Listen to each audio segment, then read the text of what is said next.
दोस्तों नमस्कार। खेसारी लाल यादव ने पवन सिंह को दिया बहुत बड़ा चैलेंज। बेशक वीडियो के लास्ट तक आप बने रहे और चैनल पर पहली बार विजिट करें चैनल को दिल से सब्सक्राइब करके और लाइक कर लीजिए ताकि आपको ऐसे लेटेस्ट खबरें हमेशा इस चैनल पर मिलती रहेगी। बेशक अगर बात की जाए तो पवन सिंह का जो गाना हरी हरी वरनिया रिलीज हुआ था, इस वक्त अगर देखा जाए तो खेसारी लाल यादव के तबला के आगे बिल्कुल फीका पड़ गया है। बेशक मैं आपको बता देना चाहता हूं कि खेसारी लाल यादव का तबला गाना जो रिलीज हुआ था उसके मुकाबले अगर पवन सिंह का जो हरी हरी वरनिया है इस वक्त बहुत ज़्यादा फीका पड़ रहा है। बेशक आपको पता है, अगर आपने गाना सुना होगा तो गाने का रिस्पांस भी आपने देखा होगा, उसका लाइक भी आपने देखा होगा, सब्सक्राइबर भी आपने देखा होगा और उसके साथ साथ ये भी देखा होगा कि हाँ कि वाकई में पवन सिंह के गाने पे कितना व्यूज़ आ चुके हैं अभी तक और खेसारी लाल यादव के गाने पे कितना व्यूज़ आ चुके हैं।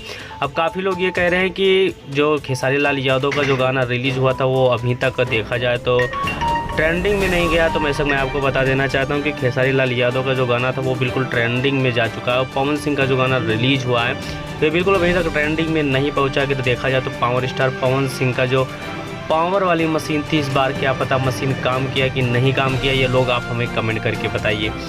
बेशक अगर देखा जाए तो खेसारी लाल यादव का इस बार जो तहलका मचने वाला है वो बहुत बड़ा चैलेंज देने वाले हैं, क्योंकि बात की जाए तो पवन सिंह का पुदीना 2 रिलीज होने वाला है और खेसारी लाल यादव का ले यहाँ कोका कोला 2 भी साथों साथ रिलीज होने वाला था। इस बार देखा जाए कि कौन लकीर खींचने वाला है, पवन सिंह खींचने वाले हैं या खेसारी लाल यादव खींचने वाले हैं, आप लोग हमें कमेंट करके फटाफट बताइए और मिलते हैं बहुत जल्द नेक्स्ट वीडियो में। जय हिंद जय बिहार।